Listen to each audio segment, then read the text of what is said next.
السلام علیکم ورحمۃ اللہ وبرکاتہ۔ بسم اللہ الرحمن الرحیم۔ اللہ تبارک و تعالیٰ کے بابرکت نام سے شروع کرتی ہوں جو بڑا مہربان نہایت رحم کرنے والا ہے۔ حضرت زید رضی اللہ عنہ روایت کرتے ہیں کہ ایک مرتبہ ہم حضرت ابوبکر صدیق رضی اللہ عنہ کے گھر میں بیٹھے ہوئے تھے کہ آپ نے پانی منگوایا، چنانچہ پانی اور شہد آپ کی خدمت میں پیش کیا گیا۔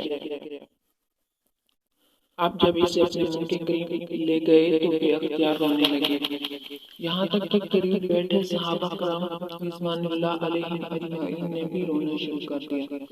تھوڑی دیر بعد آپ رضی اللہ عنہ نے پھر پینے کا ارادہ فرمایا، لیکن پانی اور شہد دیکھ کر دوبارہ رونے لگ گئے۔ پھر حضرت ابوبکر صدیق رضی اللہ عنہ نے اپنے آنسو صاف کیے تو صحابہ کرام نے دریافت کیا، یا خلیفۃ الرسول، آپ کے آنسو بہانے کی وجہ کیا تھی؟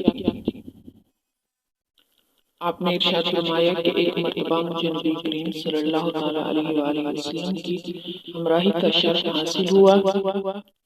آپ صلی اللہ علیہ وسلم اپنے جسم میں طہر سے کسی نظر نہ آنے والی شے کو دور فرما رہے تھے۔ میں نے عرض کیا، یا رسول اللہ صلی اللہ علیہ وسلم، آپ کس چیز کو دور فرما رہے ہیں؟ آپ صلی اللہ علیہ وسلم نے ارشاد فرمایا کہ ابھی میرے پاس دنیا آئی تھی، میں نے اس سے کہا کہ مجھ سے دور رہو، چنانچہ وہ چلی گئی اور جاتے ہوئے یہ کہہ گئی ہے کہ آپ نے تو مجھ سے کنارہ کشی اختیار فرما لی ہے، لیکن بعد میں آنے والے لوگ ایسا نہیں کر سکیں گے۔